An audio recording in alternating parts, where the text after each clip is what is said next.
Today is August 2nd, 2013, 1 p.m., and we're sitting with Melvin Snyder. All right. Yeah, so if you don't mind, you can start here and just, what area is that? Okay, in the Browns Park area. Where my grandmother came from West Virginia, and she started a homestead on a little place. First, I went up on Cold Springs Mountain, and she homesteaded there for 3 years, but the winters were so bad, and she had 8 kids, and it's hard for them to get to school. So after they improved on that homestead, they got a homestead in Browns Park, in a little canyon called Bow Canyon. Mm-hmm. And it got its name because there used to be a ranch down there. It was called the Bassett Ranch. Mm-hmm. And the Bassetts would put their bulls in there on the off season because the canyon was just a snake canyon, and there's a lot of water, a good spring in this canyon, so they could fence it up on each end. And why someone didn't homestead before my grandma, I don't know, because she didn't come to about in the early 1920s. Okay. Anyway, her and her boys and neighbors have to build a nice little cabin, which is nice for that air. Had no electricity, no bathrooms, or any of that thing. Right. But anyway, they lived there until 1954. Wow. My grandma did. Okay. She was 70 years old.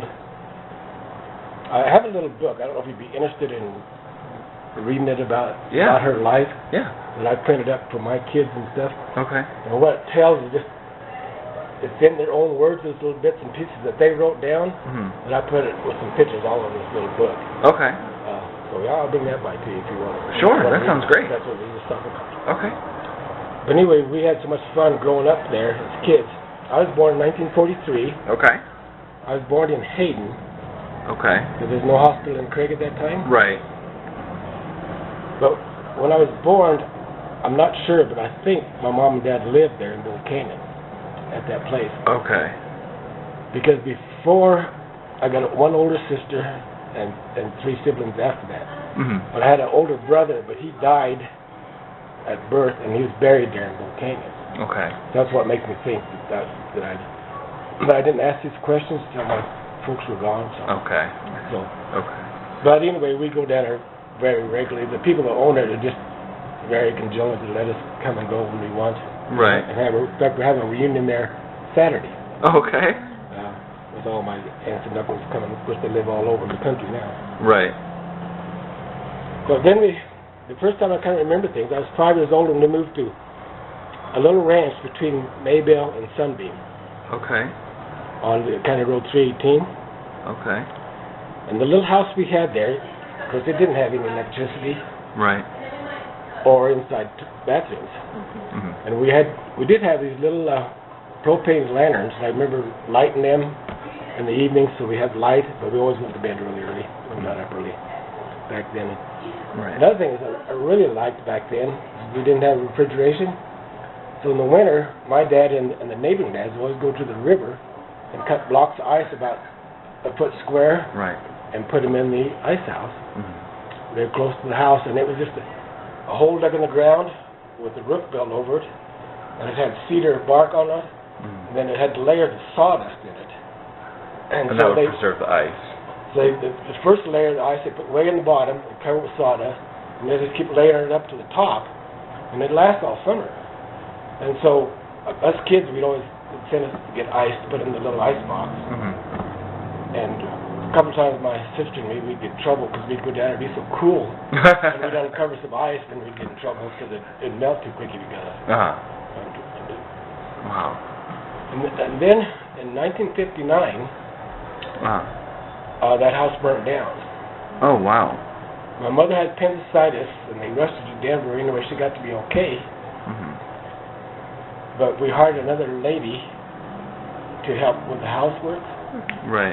And then the old coal stove, she was trying to light it, and it wouldn't light, so she threw a little gas on it, and cut the can of fire, and she threw it across the room. Oh, my goodness. But I must have been 6 then, because I remember it really well. Okay. Yeah. But when we built the new house, which really wasn't a house, it was kind of a modular they brought in, and then Dad just kept adding to it. Right. But in the early 50s, the REA came through. Mm-hmm. the Rural Electric Association. Right. And everybody was so excited about that. And they come down and wired our house. I don't know if Dad hired them or who did it, but they came in and wired the house. And it's so neat that we weren't used to that kind of water and stuff. Having a switch to turn things on. And then in the meantime, we got an inside bathroom too. So. Right. Okay. But for a while, we didn't have hot water. And finally, Dad got some kind of a hot water system that hooked up to our cold stove. And the water ran through the cold stove and heated this water tank. Right. The only time you had hot water is when you had a fire built when Mom was cooking or something in the cold stove. But it wasn't only like a couple years later when they got a propane heater. And when we got the propane, then we got a propane refrigerator. Right. At that time, so then it was a little more modern at that time. So you remember all of that? Oh, I do, yes. Okay. Because then I was probably from 6 till 10 or 12 years old during that part of time. So I remember that. Okay. Because we ran cows. Dad had a cow-calf outfit, so we was always busy working the cows and putting up hay. Right. And where did you go to school? For the school, I went to Sunbeam, Okay. which was only like 4 miles to the west of us. Mm-hmm. At that time, there was different school districts, Right. and the Maybelle had a school district, and the border was 3 miles for that district on the other side of us. And so all the people in one area went to Maybelle, and then all the people from here on to about halfway to Browns Park, because Browns Park had a school at that time too. Okay. And so we went to the Sunbeam School. Okay. It was a one-room schoolhouse, Mm-hmm. and there was from first grade, there was no kindergarten at that time, to 8th grade. First grade to 8th grade. Okay. And the teachers we had were kind of behind the Craig schools at that time. I always tell everybody we didn't really get kindergarten until the 3rd grade, but it was okay. that's about how far it seemed to me we was behind other schools. Right. But there was only about 1 or 2 kids in each grade. We never did have more than 12 kids that I remember in the school. Wow. 1 year. And at some in that time there was a booster plant. There was a oil line going through Sunbeam, and it went. I don't know exactly where it ran through, but anyway, there was a booster plant there, and there was a little camp there, and a few people would come and go in that camp. So we kind of knew a couple kids for a few years, and then they'd move on because they'd be electricians and mechanical people that would work at that booster plant. Right. So there were a lot of people coming in and out. You know, I can't remember that many, but there was a few where they'd switch out. Okay. But only about every 2 years. Somebody would get tired of living because it's so kind of remote. Mm-hmm. It didn't seem remote to us because from living in Browns Park, this is pretty. And coming to Craig was a treat back then. You know, the Craig then is only like 3,500 people. But they did have a movie house. And occasionally, once a year, they'd bring us up to a movie. Okay. Until I got to be a teenager. You start driving yourself then? Then let me back up just a little bit. No problem. In 1959, they changed the school districts. And they abandoned the Sunbeam School. Then my 8th grade, I went to Maybelle School. And it was a lot bigger school because they even had a gymnasium there, a little gymnasium. Right. And that's the first time I ever played basketball or anything like that. And I was able to socialize with a few more people. Even though I did know most of them people. Because we had 4-H and rec stuff together. Right. But then the school at Sunbeam, in that little one-room schoolhouse, they needed to make the Browns Park one a little bit bigger for some reason, because the refuge, they took a bunch of land from the ranchers on the river down there and made a refuge. So they had a lot of government people live there, and they had kids that leave the school. So they took the Sunbeam School and moved it to Browns Park School and attached it to that school. So it was a kind of a two-room school then. Okay. And I don't remember when it was, but I remember when we first started at the Sunbeam School, there was no indoor restrooms. But it was only like a year or two later that we had the indoor restrooms. Right. So that had to have been somewhere around 47, 47 when they did that. Wow. And then after Maybell, then high school, they bused us to Craig. They took us up to the Maybell store. All the kids, even from Browns Park, had to meet, at least at the Maybell store, to get a ride to Craig. And so we had that 32-mile ride to Craig every morning. And longer for the kids coming from. Yeah. Wow. A lot of the people that live in Browns Park, ranchers down there, they end up just buying or renting a house in Craig, and then the moms would just stay in Craig for the winter. Right. Or some kids would even board with other families, correct? Right, they did. Yep, they did board with other families at that time. There was a few that I remember doing that. Wow. So after we do that. I did that for almost my 4 years of high school. In my last year of high school, my dad decided, my mom mostly didn't, it was just too hard, and she wanted to be a city gal, so she thought my dad was selling the ranch. So my last part of my senior year, we lived in Craig. Okay.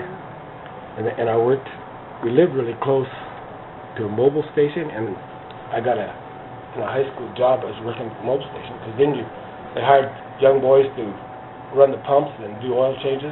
Right. And to me, it's a shame that's not today, because I learned a lot how to deal with people and cars and money by working there at that mobile station. How much further back you want to just keep going? Well, what was school like in Craig? You said that, in Sunbeam, when you went to Maybell, it got bigger. How much did it change when you came to Craig? But Craig, it really got big. Because down there, even we only had maybe 9 to 12 kids at Sunbeam. In Maybell, we maybe had 20 of different grades. But another thing I liked about the Maybell school is we had a music program, and I really liked music, even though I didn't study it very much, but it was kind of neat that we had a music teacher. Right. And she lived in Browns Park. Her name was Freddie Blevins. But at that time, she had a girl the same age as me, and so they moved to Maybell, so Bonnie could go to school. Right. And I think they lived in Maybell until she got out of high school. Okay. But when I came to the high school, which had been 58, I was kind of overwhelmed. Right. Because there was like 100 kids just in my class, in my freshman class. Not quite 100, it's not, somewhere between 80 and 90, I think. Right. But I got to know them really quick. Okay. And I'm still good friends with a lot of them. Okay, so it wasn't bad. So it wasn't bad, well. I just never seen so many girls in all my life. When you come from down there, and there's and all of a sudden, and then it was fun. Then I was able to do a few sports. Okay. Even though it was hard. At the meantime, my dad was working at the Yamp Valley Dairy here in Craig, which is now where Samuelson's Hardware is. Right. And that dairy had been there for years, and when he worked the ranch, he worked the dairy too. He made the ice cream for about 20 years. He worked there. Wow. So me, it worked out good. That way, I'd be able to do sports and get a ride home. Otherwise, I could always miss the bus, because I had sports after the bus at home.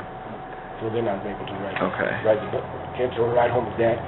Right. Which it worked out too, because several other kids in Maybell, there was about 3 or 4 more, wanted to do sports also. So he was able to bus us back and forth. The only problem is we got home so late, and we still had to feed all the cows and do our chores. Oh my goodness. And do our homework. Right. And then get up the next day and do it all again. Yeah. So your dad would take more than just you home. He would take a few Maybell boys. Yeah. Because I was told boys, there was no girls' sports. Yeah, there was. Okay. That I don't remember any girls' sports yet. What sports did you play? Mostly wrestling and football and track. Okay. I went wrestling 4 years. Track I went out for just 2 years. I'm pretty slow though. But it was fun. I liked it. I wasn't really competitive. I just liked to do it. It was fun. Yeah. And it kept me from having to do so much ranch work. Okay. And my folks they like to come and watch the game. Right. When there was competing, Right. yeah. So did you ever get any opportunities to hang out, if you will, here in Craig with your classmates? You know, not too much. I did get to go to all the proms, you know, Okay. from my junior and senior proms, Mhm. and that sort of thing. Luckily, I didn't ever have a car in high school. Some of my friends did, but Dad always let me drive one of his. So when I started dating, about every Saturday night, I usually came to Craig and went to a movie. Okay. You know, we double date a lot Mhm. with people, and That's great. and from my junior and senior year, we did come to Craig. I bet once a week to see a movie and socialize and whatever, you know. Do you remember, or did you participate in dragging Maine? I did. Okay. Which was very disappointing when they changed that to one-way street. Oh, right. To me, it kind of ruined our town Uh-huh. because we'd go back and forth, and of course you'd always see all your friends going back and forth. Mhm. But then it was affordable. You know, I was only paying like 30 cents or 32 cents for a gallon of gas. Mhm. If I had $5, I could buy the gas from Maybell, take my date to the movie, buy her a treat. All $5. All for $5. But there wasn't very many Andas, you know, like she wanted a candy bar and a Coke and this. So he said you can't have very many Andas. Okay. That's good. I'm going to write that down. That's good. Yeah, but me and my best man, he came up with that deal for his date. He said you just can't have very many Andas. Okay. Where were the proms held, the prom dances? The prom dances are always in our gym. Oh, okay. And it was really fun, because I got to come and help decorate, which I thought was really fun to decorate for the junior and senior proms and everything. Right. And help participate in that sort of thing. Mhm. And the coaches was didn't care, you know, back then about how the floor got represented, which I heard today they're kind of picky about the floors anymore. Okay.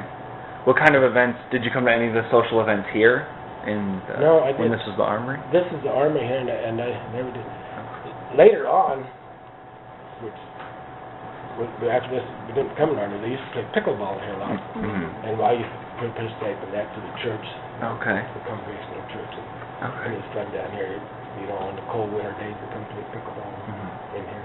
How many years does that go on for, playing pickleball?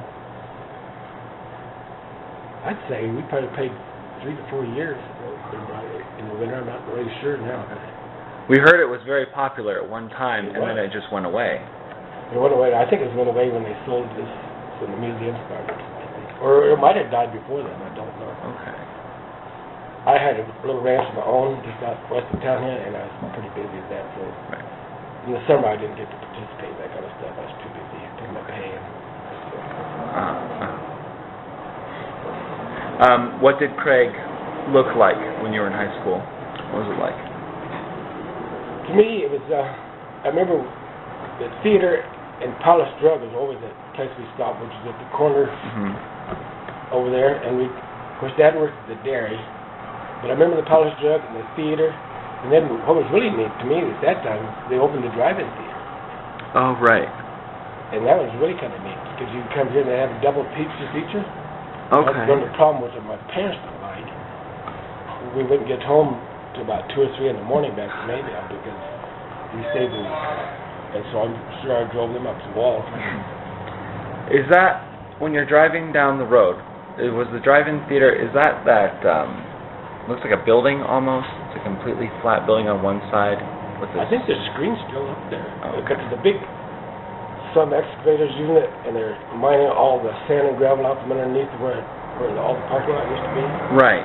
Yeah, right there on the east side of town. And that screen is like a building with a really steep roof on one side and it's flat? Yeah. Yeah, the screen's still there, yeah. We were debating whether or not that was it. We had a lot of good memories there, you know, going to high school. Mm-hmm. There'd be so many of us that used to say, oh, well, let's go to the drive-in tonight. Right. When did they stop the drive-in? Or when did it leave? I'm not sure the date, but it seemed like it was in the 70s, mid-70s maybe. Okay. So it was there for maybe 20 years? Yeah, yeah. Like at least 20 years. Okay. I don't know if there's any really record of that, and Dan might know that or not. Yeah, I'm not sure either. I'm glad we're getting this. She might be able to look that up. Okay. Give you more information about that. Another thing that was really neat was back at that time, there's a place called Juniper Springs. I don't know if you heard of it or not, anybody else mentioned to you. But when we was working the hayfields, it was just so neat to go to Juniper Springs and swim around every evening in the Juniper Springs area. Because there's only like 12, maybe 15 miles from our house there on the back roads. You took a back gravel road. Right. My dad had a little Hillman car, Hillman Minx, a German car. And there's a hill over there, you kind of bypass the main little dugway. And I always tried to make that little hill. Never made it. You get about halfway up and you spin out and I'd have to back down. Oh. The other way.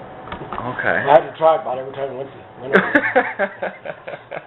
But a lot of people learned to swim over there, and it was just good. And there's a little book here about Juniper Springs that the lady put out, which kind of describes it. There used to be a lot. There used to be cabins, a little restaurant, and everything. And there's a book that was out here on the shelf that you'd be interested in documenting that. To me, about Montgomery County history, it would be a good thing to put in your deal. All right.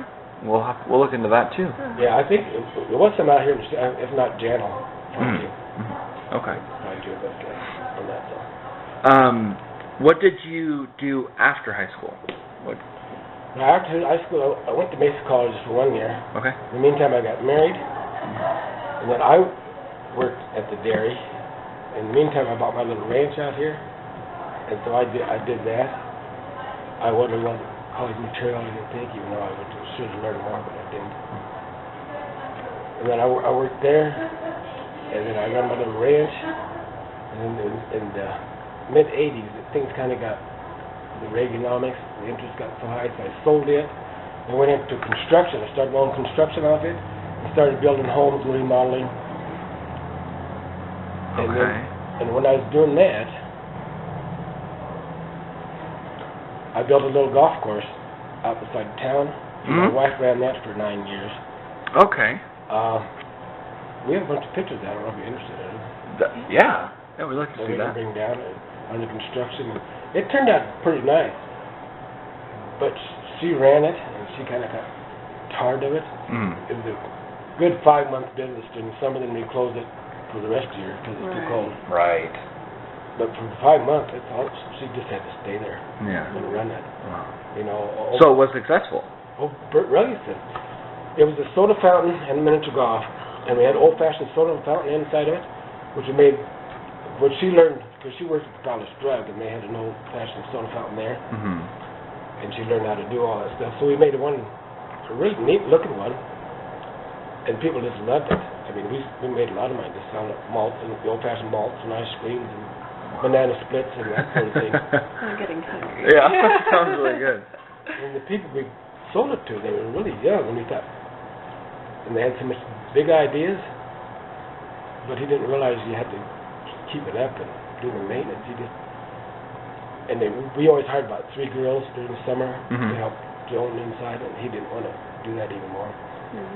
So he got rid of the fountain and just started selling milk nickels, popsicles. Of course, people don't like that. Yeah. Then he let the course go, just turned to weeds. That's too bad. And his business was good. And then he went broke and sold it to them. And now when you drive out there, the courses are still there, but not the bicycle, but the motorcycle place next door bought it, and they just used my parking lot for display. And all the back of it's still there with all my concrete stuff, but we walked through it last year, and it's pretty sickening. Some of the trees have died, all the grass has died, and the flowers all died. All that work you'd put into the water system, we had a big waterfall and a stream coming down and some ponds that circulated back. Wow. I had a walkway. We put fiber optics in, so at night it twinkled in the walkway. Wow. And I learned how to do that because my daughter worked at Disney. Oh. She was a draftsman, and she designed rocks. If you go to Disneyland, everything's rocks.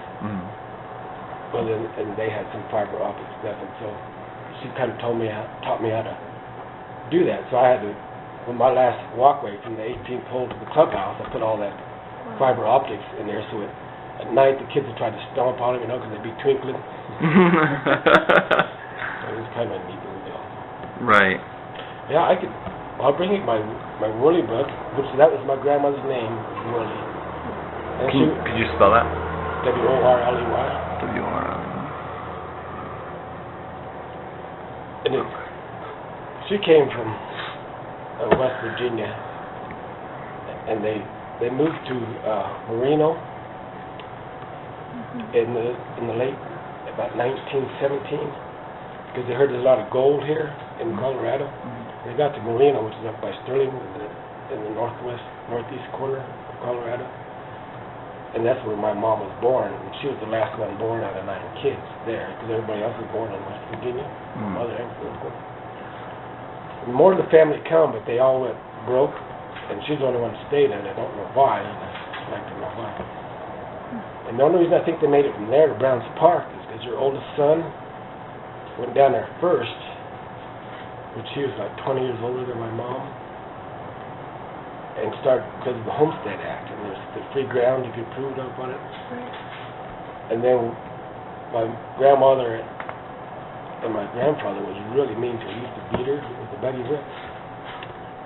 And so she followed him down there and homesteaded her and started her place. And then was commuting out of Rock Springs at that time, which is 70 miles. But it was taking 3 to 4 days to get to that 70 miles on their buck borders to get supplies and stuff. Right. That bit. Wow. Part of my history, family history. Wow. Just going back to when if we can go back to, you talked about your ranch. About my personal ranch? Yeah, about selling it. If you don't mind, could you elaborate a little bit on that? What was going on? It was I had it for about 20 years. It was a dryland ranch, which is the worst part about it. We had no irrigation, and it's kind of out toward Great Divide. It was only about 7 miles toward town, which was good because I had 3 kids at the time, and it was easy for them to commute to school. And I didn't want to be back at Maybelle, even though there's good irrigation at Maybelle, and there's no way I could afford to buy down there irrigation building. But I found this ranch out here, and I wanted to do it, and I bought it. And we built this a pretty nice house, but then about 3 or 4 years of just really dry weather. So I had to rid pasture, buy hay, and then during the Reagan administration, we had money borrowed from the Federal Land Bank, and we started about 6%, but it was inflating interest. But during his administration, it went up to 18%. Right. And you can't afford that. And I was kind of getting burnt out because I was working out so much to try to support it. My kids had already was in college and gone, and I just decided I'll just go sell it to these people who got the money. Okay. And cash money, and otherwise if I'd have tried to hang on, I don't know if I'd have. Few people did lose theirs. Okay. But I was making a good profit, paid off my loan, made money, and then I decided I was going to go into construction. Right. And we did pretty well with construction. Around good. Okay. So this policy with the loans and everything and the inflating loans, that didn't affect everyone, but it did affect some people. It affected a lot of people. Oh, it did? A lot of people. They didn't lose their land. They lost all their equipment and their livestock. And I know 2 or 3 other people that did lose their land also. Okay. It wasn't only just agriculture either. I don't think that affected that. Okay. I think it was more so. But you read it like a lot of people in Nebraska and then farmers there. It sounded like a lot of them was in the same predicament in Nebraska and Kansas. Okay. All right. What do you remember about the boom when the power plant came in? How did Craig change?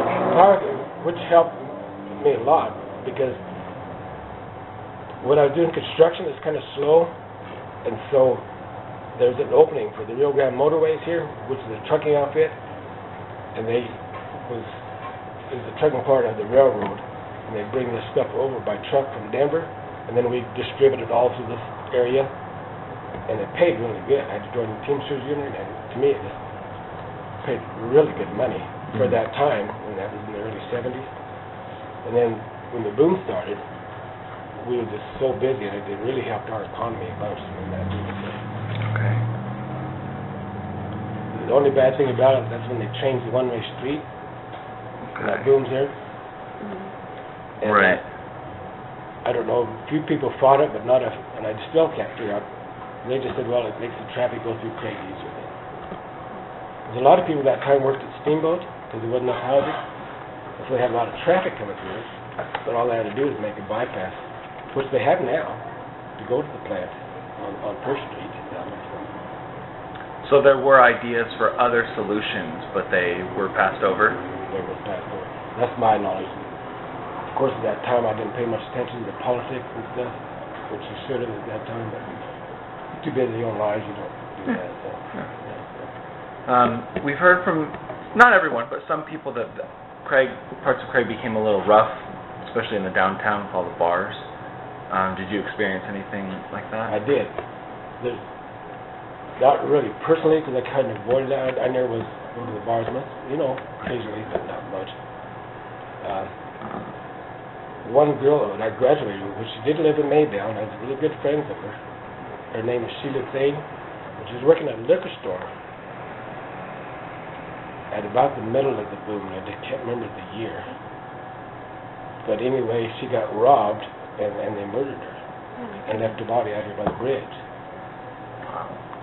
And to my knowledge, that's never been solved, that case. But that was the only bad thing of the boom that I remember. How did you see Craig change at that time, just the city in general or the people? There was because it went from like 3,500, I think, up to about 8,000, which grew pretty good because of the coal mines. But then when the boom quit and the construction was over, then we died back, and things was really depressed for the business area. It didn't hurt me any because I was pretty well set by then, Okay. And my construction was going good, which I still had enough to keep me always busy in construction. So, what was it like being a small business owner after the boom? After the boom, that's kind of, so we started that golf course. It was kind of after the boom, but things was kind of meddling out pretty good, kind of evening out and staying at a common area. And I think it was just a good, easy growth then after the boom. I think it did hurt a few businesses. I know a few businesses downtown that went out because of the boom, like Jack's Office Supply and a couple like that were kind of ripped in because they. Okay. I think they thought it was going to go on forever. Right. I did have a couple of rentals at that time. I invested in rentals, and I did have a little trouble keeping them rented after the boom. But I finally recovered after them and sold them, and then got back in it again and started buying more rentals. What would you do for recreation with your family, or just maybe you and friends?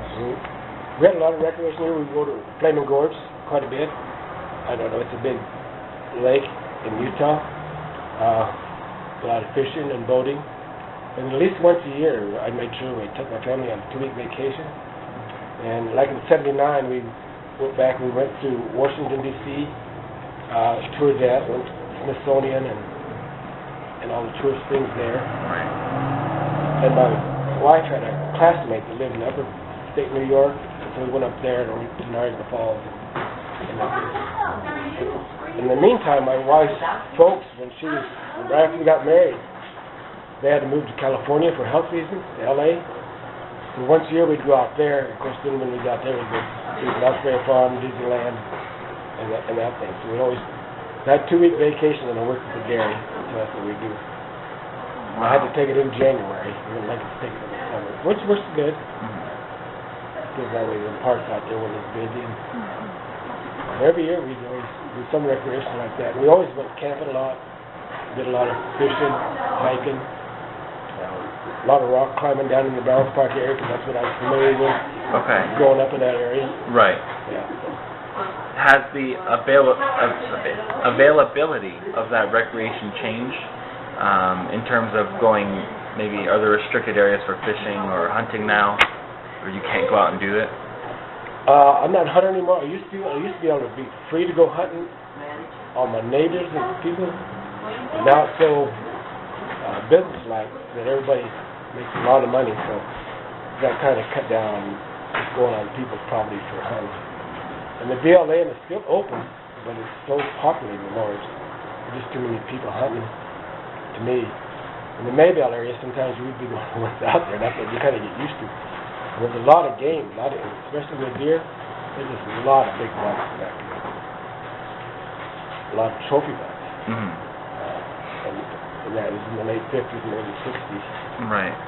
And after it got popular, to me they started killing off all them big bucks, and that was the breeding bucks. And that generic part is kind of gone because they just got too much of it. They started killing off too much of it. Right. Too commercialized. Okay. And how do you feel about Craig now? The progress you've seen, the booms and busts? It's fun to me. For me, it's still small. It hasn't grown a lot compared to what it was in the 50s. I mean, it's still a small town to me, and I still really like it. That is my hometown. Born and raised, and it's close to here, you know. And, we got family buried here. And I raised with my grandma in Browns Park. I think it's just a great community. Good place to spend the summer. Yeah. No natural disasters, nothing like that. We're from California, so we know what you mean. Earthquakes. Another thing I would be interested in, when we was at Maybelle, there was a bunch of fox farms up in Wyoming. Oh. And we had hundreds of jackrabbits in our fields, and they kind of wanted to get rid of them anyway. And these fox farms started buying jackrabbits. And so as kids, every evening we'd go out and shoot jackrabbits. And I made a lot of my spending money by harvesting these jackrabbits and selling them to the fox farms. Okay. And we did that for about 3 years until, I don't know why, well, the rabbits, the plague came through too, and it eliminated the rabbits, and then the fox farms quit their businesses too. But during my high school, my sophomore, junior, and part of my senior year, that's how I made most of my spending money, is harvesting jackrabbits and selling them to the fox farms. Wow. That's interesting. They're just using them to feed? Right, they're using them for feed, yeah. Okay. Yeah. The commissioners at that time was trying to eradicate part of them too. There was just so many of them that our hayfield, we loose haystacks back then, not the belt hay.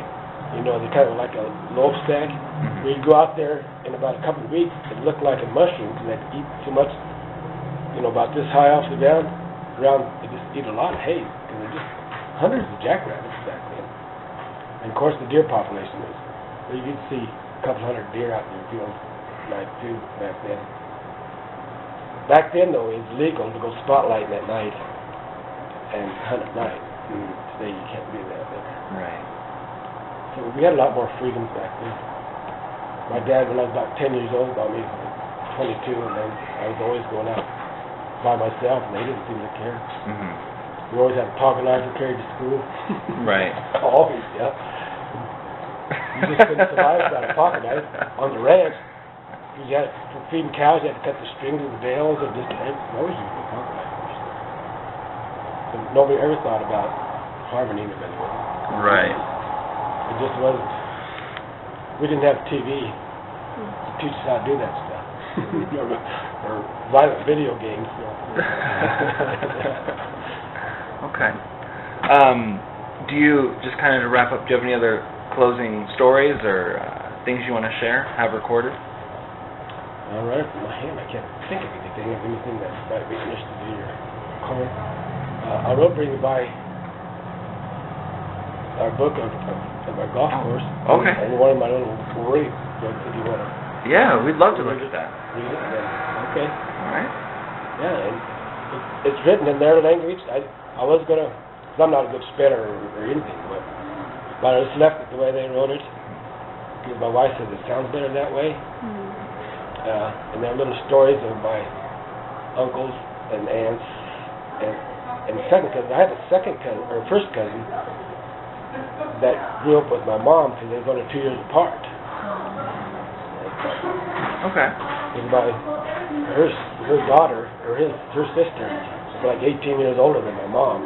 So Wow. Right. it was kind of like, to me, she always seemed like, or her kids seemed like first cousins to me, but then her kids the same age as me, and then my second cousin.